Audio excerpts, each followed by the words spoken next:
We begin today with the latest in Ukraine. Over the past couple of weeks, the conflict in the country has shifted from Kiev to Crimea, a region located on the northern coast of the Black Sea.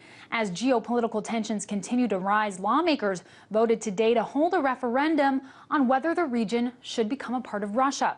To get some reaction to that, earlier I spoke with RT's Finoshina, who's on the ground in Crimea. Well, indeed, on Thursday, Crimean Parliament voted to join Russia. It is a historic decision. This vast area that used to be part of the Russian Empire and till today has very strong ties with its big neighbor, with more than half of its population being Russians and with the Russian language being spoken here everywhere by the absolute majority of locals. Well, this could become part of Russia again. It's now up to local people to decide the republic's future. The referendum over Crimea's status is expected to be held in 10 days on March the 16th.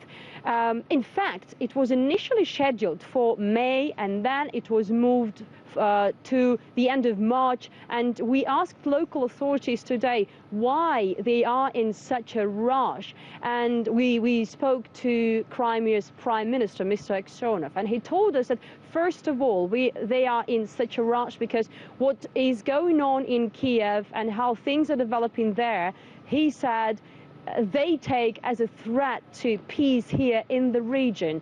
They say they don't recognize the authorities in Kiev, they don't recognize these new masters as a legitimate power, and they are afraid that they want to come here and to repeat what happened in Kiev here in the Crimea, and they obviously don't want this to happen here because those events were very bloody and hectic, so they don't want to see it here on their territory, and this is why they're worried a lot, and this is why they are feeling under a big pressure. And especially he emphasized that they are worrying about so-called radical elements, some nationalist, ultra-nationalist elements that are representing the Ukraine's new authorities today. We know that altogether 4 ministries in Ukraine's interim government are run by the representatives of ultra-nationalist party, and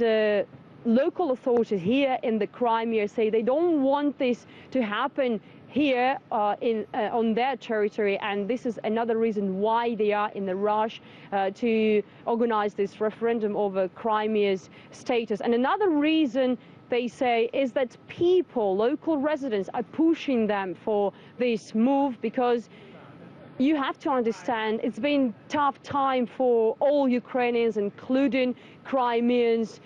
The events that have been happening here in the last 3 months have been very tough and very bloody, and no one expected something like this to happen here in Ukraine.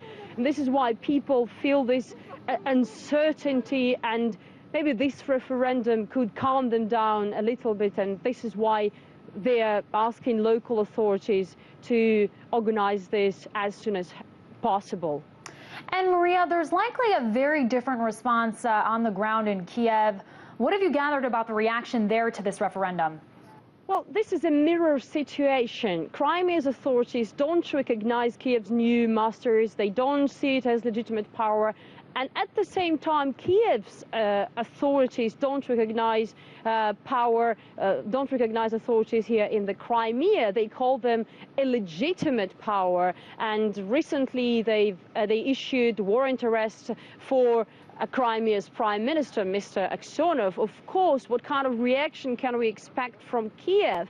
We asked this question Mr. Turchinov today, and he told us that all they expect is hysteria and anger from Kiev, because of course this is something that Kiev don't want to see local authorities to do. And we heard already even earlier that speaking about this referendum, Kiev's authorities don't recognize this referendum as legitimate. So certainly we're going to see more tensions in the coming days, and this is why we heard from local authorities that security is tightening up these days because they expect some provocations and maybe even some aggressions because of their decision to hold this referendum soon. And Maria, what kind of Russian military presence are you seeing in Crimea right now? Well, Russia has a naval base here in the Crimea, and according to an agreement signed between Russia and Ukrainian side back in 1997, it is allowed more than around 25,000 troops here on the Crimean territory. According to this agreement, more than 20 military planes, more than 130 armored vehicles and artillery. And this is all the Russian military presence that we can see here on the peninsula. But all their movements are restricted by this agreement and always coordinated with the Ukrainian side. But of course, we are familiar with reports that there are some extra Russian troops cross the Ukrainian-Russian border, and there are some extra Russian military equipment here on the territory. We can't confirm this information. It's very hard to verify. But what we hear from both Russian officials and from the Crimean officials is that there is no any extra Russian military presence here these days. But what we can see is that the security here on the peninsula is these days provided mostly by, of course, regional police, but mostly by so-called self-defense forces. And initially it was made up of mostly civil locals, but later we saw Cossacks troops joining these forces as well, and some former military and some, for example, former Afghan veterans. And we also hearing from local authorities that volunteers from Russia joining these self-defense forces here to help locals protect their territory.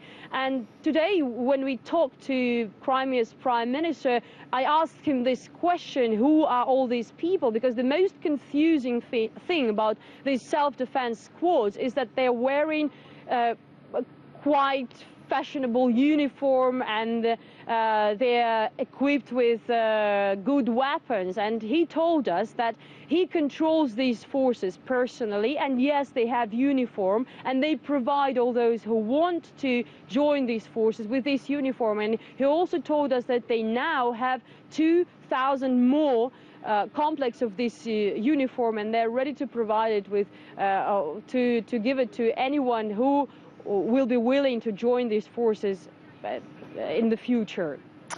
Well, thank you for that reporting, Maria Finoshina, on the ground in Crimea. Thank you.